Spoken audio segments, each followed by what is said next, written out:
So I have faced like being completely disregarded, male leaders feeling insecure.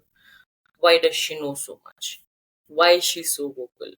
Why doesn't she just listen, and ensuring that you don't come up? So these are a lot of things that you have to systematically deal with, and you come across them quite frequently in politics.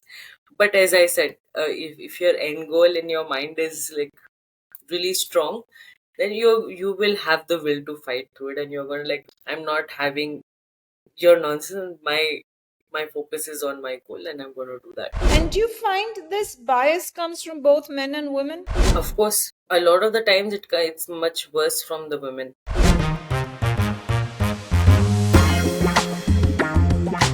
Hello, and welcome to Owning It, the podcast that celebrates the inspiring choices made by women who refuse to simply follow the crowd and chose the road less traveled. I'm your host, Sandhya Tukaram, and in each episode, we'll have real conversations with these incredible women who choose to carve their own path because following just isn't an option. They may not be making headlines, but every one of them is a role model. So join me and let's explore the power of choice and the inspiration it brings right here on Owning It. Devsurabhee defines what it means to find one's purpose and how, despite challenges, death threats, and extreme biases, she continues to own it. Hi, Dev. Thank you for joining me on Owning It.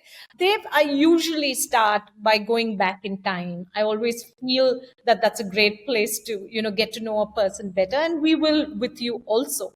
But I want to switch it up a bit for you, with you because I'm really intrigued by what you do right now. So, if you could tell me a little bit about what you do right now and what got you there, I think that'll be a great starting point for our conversation. Thank you so much, first of all, Sandhya, for having me.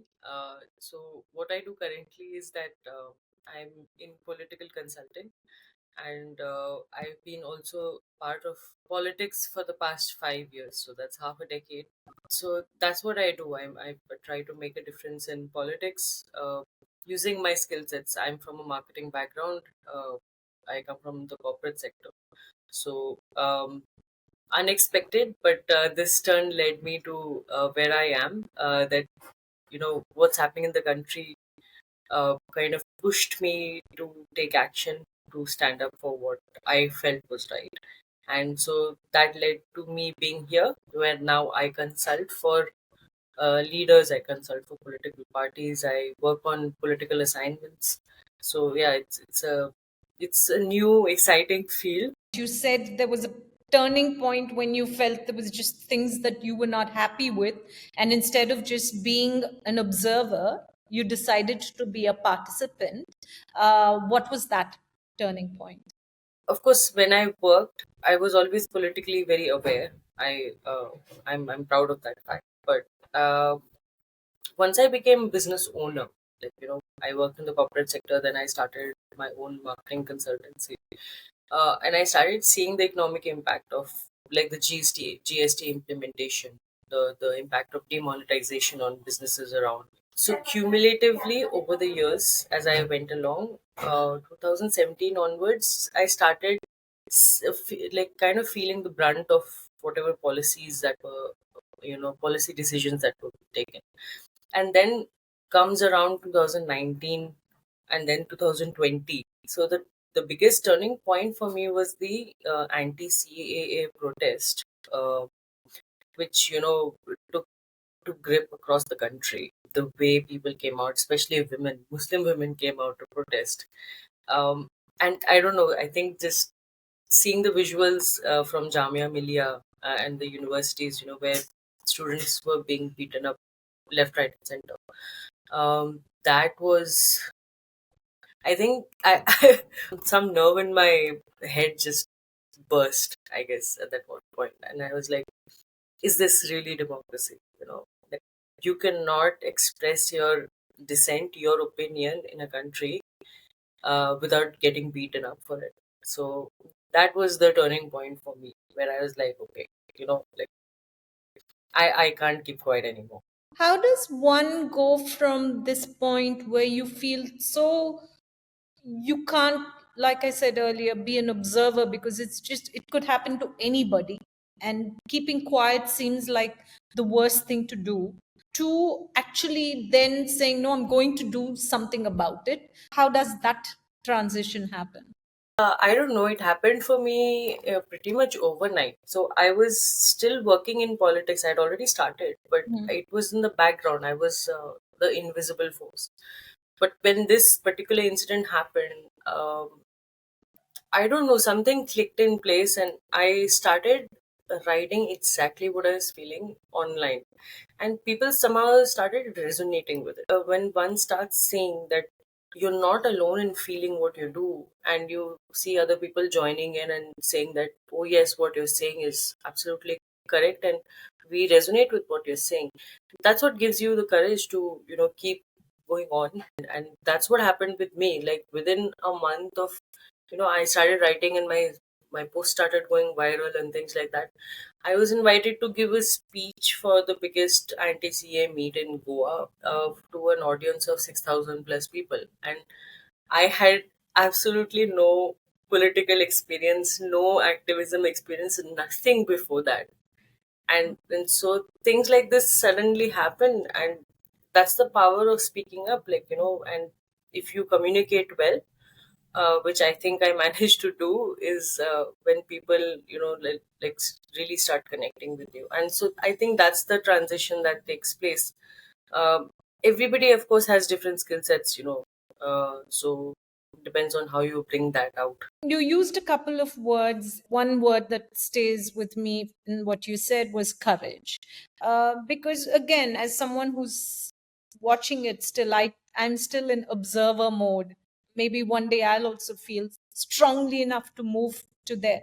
But courage. One of the things that typically stops people from doing anything in life, and of course, more so in politics, is fear. There is always a fear of the unknown, a fear of trying something new, a fear of moving away from your comfort zone.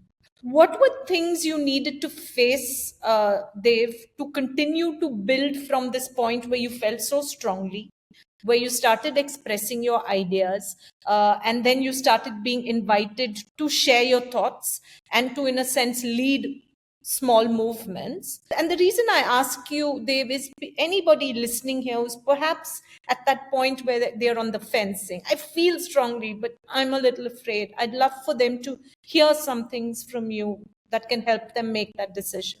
It's not a path laden with rose petals. That Yeah. much I would like to make very clear right at the onset. It's not an easy path.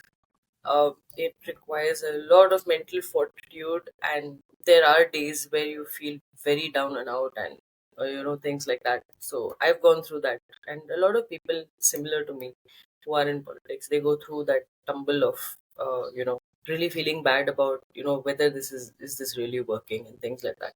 So yes, when you start speaking up, it's a path that you have to forge. It's a good thing if you have a mentor, somebody to guide you, or things like that.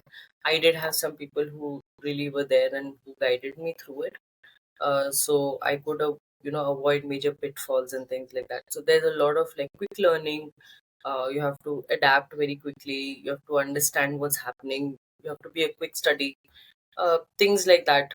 So I tell this very clearly to people: to be in politics, you really need to want it. It's not something you can do part time, or you cannot do half heartedly, because it really does take a lot from you. So you really need to be passionate about it. Only then you can make that choice. So that's the disclaimer I would give. And I think somewhere for me, taking this path became uh, a choice I could easily make in that sense, was because I fought a huge battle in my personal life too.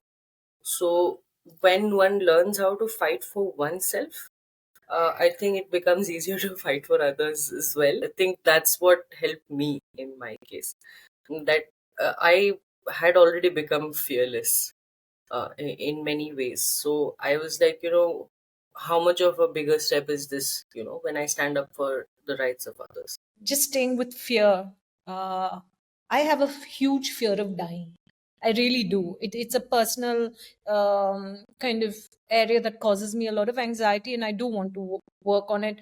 But the reason I'm talking about it in your context is, for something like this, you have to not even fear dying, right? Because you will be faced with circumstances that are about life and death. How do you face that, and have you had to face that? Yes, of course, several times. So there's a lot of trolling that I've gone through, death threats.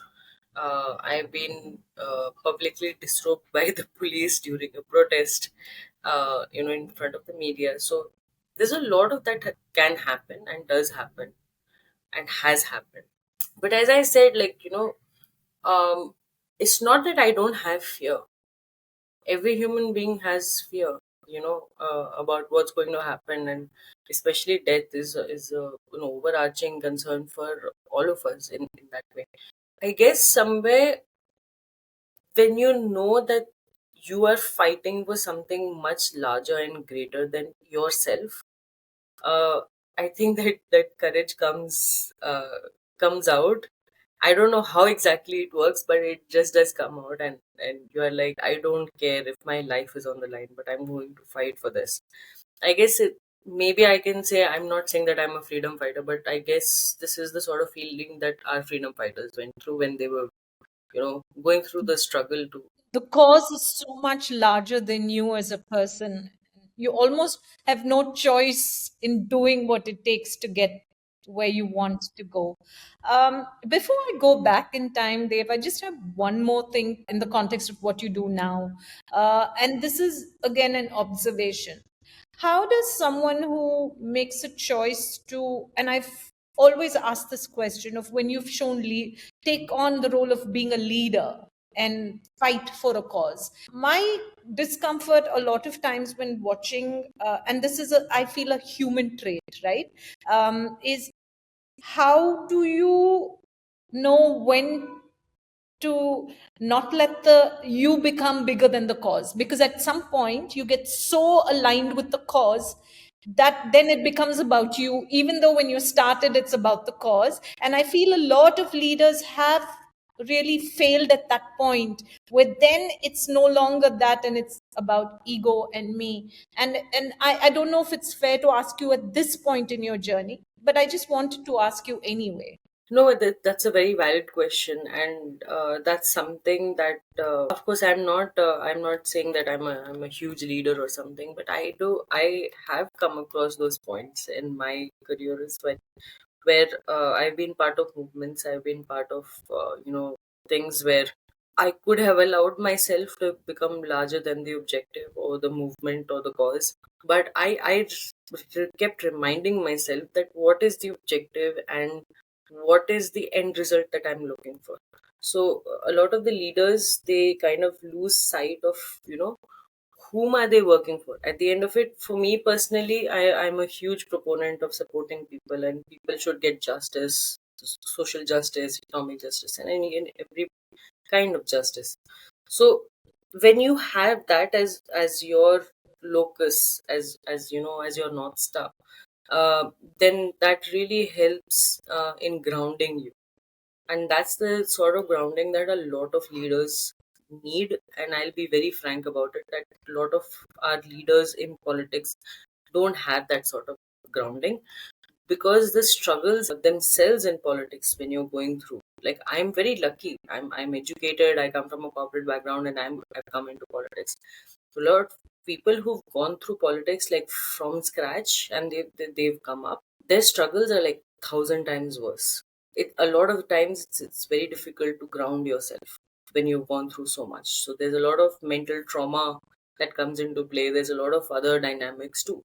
So yes, I hope that going forward, the topic of mental health in politics will be at the forefront. So that's my perspective. And of course, I mean, you can't talk about politics without the biggest area is also gender bias, right?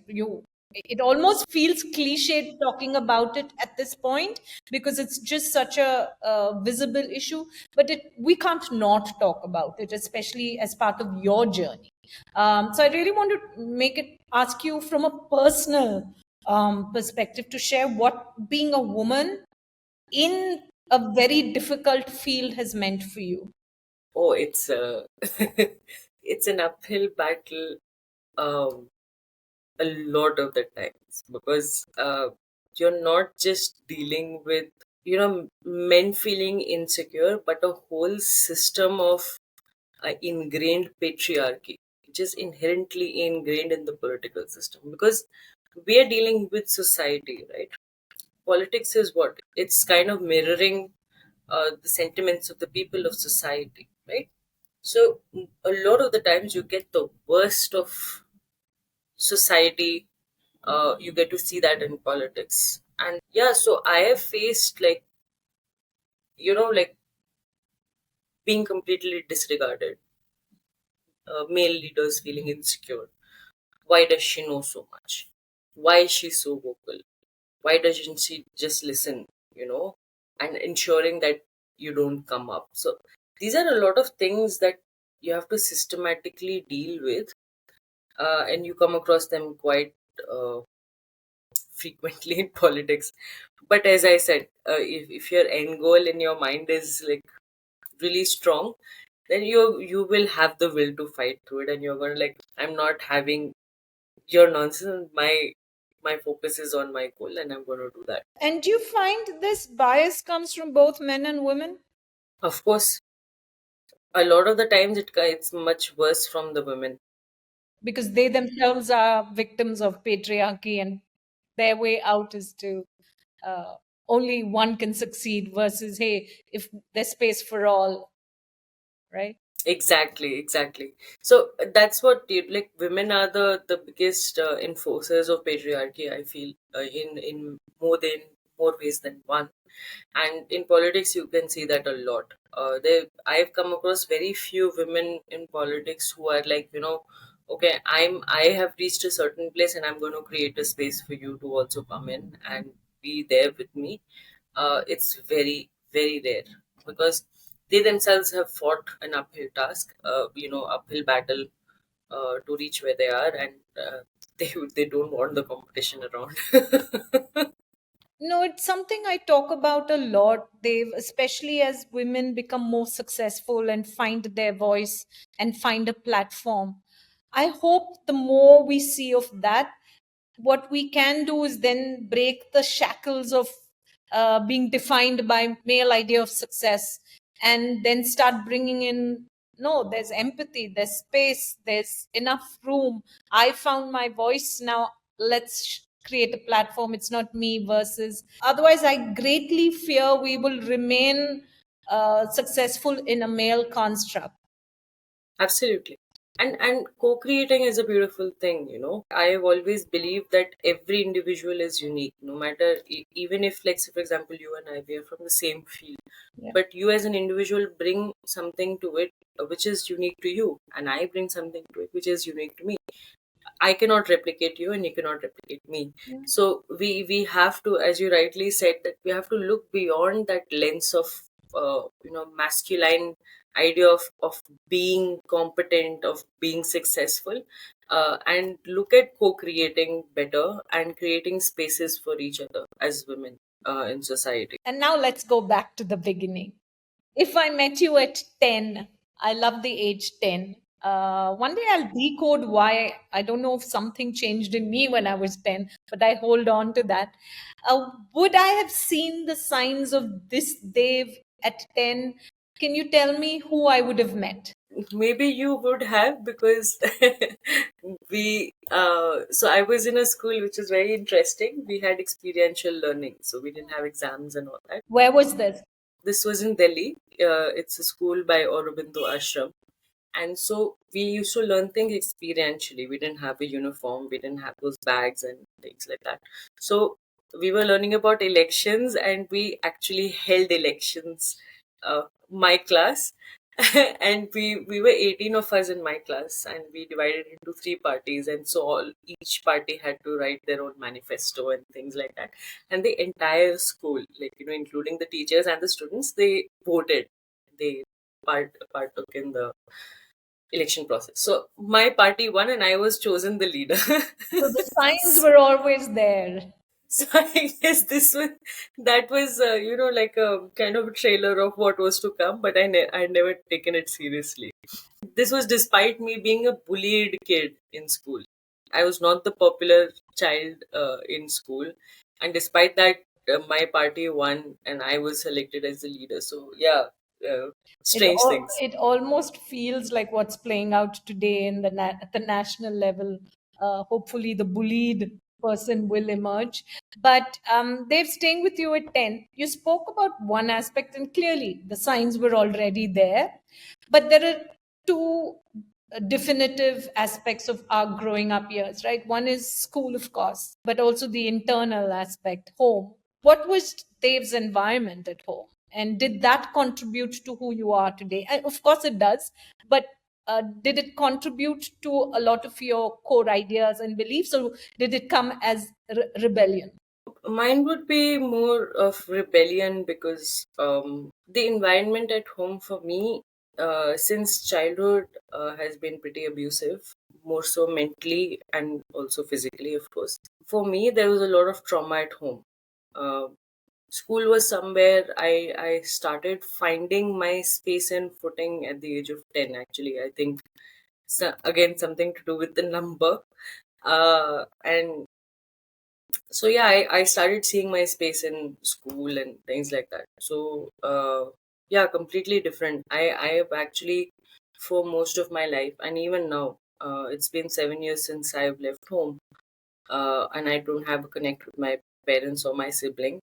um, but yeah, for the first 25 and a half years of my life, it's yeah, it formed me in the sense that I just did not want to be how my parents were. So I think that went a long way in forming my personality. I didn't want to be hurtful to anybody. I didn't want to cause anybody else pain because I was going through a lot of pain myself. That also has hugely contributed to who I am today. I can't see another person going through suffering. It hurts me, I guess, at a very personal level. How does, and without wanting to go too deep into your very personal space, but still staying with really this idea of how you start owning your life, right? That's the theme of the conversations we have. When you're going through so much pain in an environment that's so intimate to you, and at a very early age, what are the support systems you lean into that eventually helps you get to where you are? In my case, I actually, we were a nuclear family, so I didn't have any support of, like grandparents. So I still don't know my first cousins also. I wasn't allowed to have friends. Um, I was also homeschooled. So from the age of 12 to 18, I pretty much stayed home and, educated myself in that sense. So I did not have any support system. I found solace in my books and my studies. So, but that's not exactly a human support.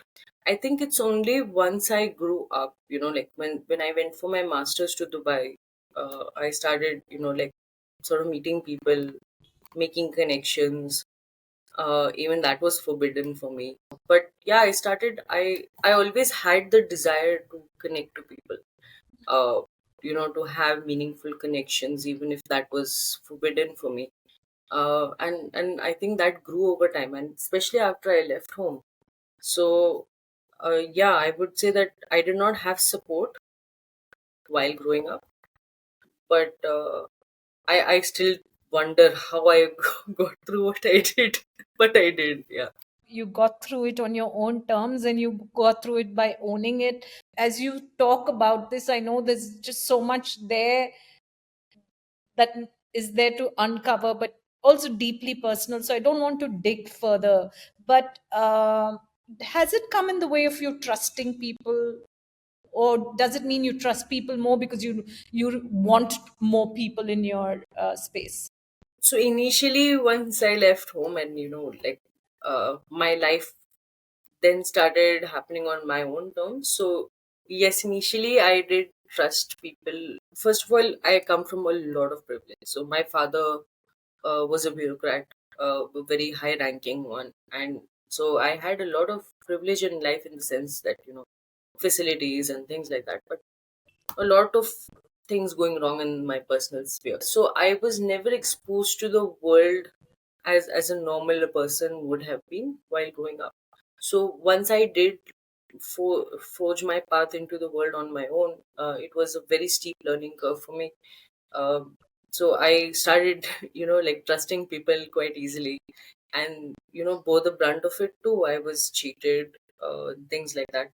Over time, I have become. For me, it's much more difficult to trust people now. But I think I'm getting to that optimal point where I give them the benefit of the doubt, but not too much. So I'm getting comfortable with my boundaries. So that's where I am. No, thank you for sharing that, Dave. I want to just stay a little more with your journey. We met clearly Dave at 10, who showed the signs of adult Dave with her political interest and winning her little bit of her party winning in that sense. And then you spoke about personal circumstances that could have broken other people, but you created your own personality with what you had and emerged from that. And to now, how you feel, how something you felt so strongly about has defined what you do now. I want to ask you two last questions. What about India's political state bothers you the most? And what are you directly doing about it? And if all of what you did landed somewhere, what does your North Star look like? What bothers me about in politics the most as of now is the prevalence of uh, communalism, hatred, and bigotry that has become mainstream. So even like 10 years ago, like I was growing up during Dr. Manmohan Singh's time, under Congress UPA 1, UPA 2. Um, there was, it's not like politics has been perfect in our country, but there was always a sense of propriety. I'm not saying there was no corruption, there was nothing of that sort, but there was at least some sort of decorum, some constitutional propriety, some semblance of propriety being maintained. Um, that has completely gone out of the window today. Every day I feel, and in the past 5 years or 10 years, it- the bottom, like you say, right? How low can you fall? So that low every day is being redefined as being lower than yesterday. So that's something, the debasing of politics, the debasing of the public rhetoric, public narrative, is something that's extremely troubling for me. And that includes, this sort of the right wing rhetoric, the communalism, the hatred, the bigotry, also involves widespread sexism, misogyny, the sort of narratives you see against women. uh, that as a package is what is very bothersome for me. um, and in my own way, through whatever I do, whether it is through managing election campaigns, whether when I'm engaging with people uh, as a leader, or when I'm having conversations with people, when I express myself on social media, when I talk about issues, is to always bring the conversation back to the fact that we are a democratic nation and we need to look forward. We are in the 21st century. We're not living like 200 or 300 years ago, and we need to move forward and not regress. So that's what I try to do from my side. And of course, my North Star would be, as you asked me, the second question would be someday to become an elected representative. whether it is at the state legislature level or whether it's in the parliament. That is yet to be seen, but I would certainly like do that sort of work in politics. What then, as a final question, Dave reaches her North Star, and I hope you do, and I'm sure you will. What would India look like? Because I'm presuming you would have fought certain a bunch of battles, and you've arrived at a place where you're going to define things that are better, and not the debasing, as you say. Where will the country be when Dev is an elected leader? I hope at a point where we can have adult and mature conversations about what's wrong with our society and how we can take steps to improve it, rather than pandering to what the people already expect or what they like to hear. Uh, the issue of social reform should be at the heart of any political leader's campaign, their ethos, their values. That's something that I look forward to, and I hopefully will be a part of the political field by the time I get there. I'm already seeing signs of it coming through. Thank you, Dev. Continue to own it. Your story, and I don't say this lightly. I like to use words when I really mean it, and not as a crutch. I'm sure our conversation will inspire many people on the fence who've been kind of observers because it's been what they know, but to become active participants in the politics of the country. And yeah, keep owning it. And thank you. No, thank you so much for having me. And I would certainly like to tell people that, it doesn't require everybody to be in politics. Of course, we do need good people coming into politics who have integrity, who have ethics. Just being politically aware, being updated, having your opinion politically, being that well informed that you have a political opinion, that itself is a great service to the country. So we owe it to ourselves and to our country to to be informed. That's the message that I would leave people with. And that's a great message to end our conversation with. Thank you. Thank you so much. Thank you for joining us on Owning It. With every conversation with women who are taking control of their narrative, I'm constantly inspired. Don't forget to tune into the next conversation with yet another woman choosing her own path and owning it.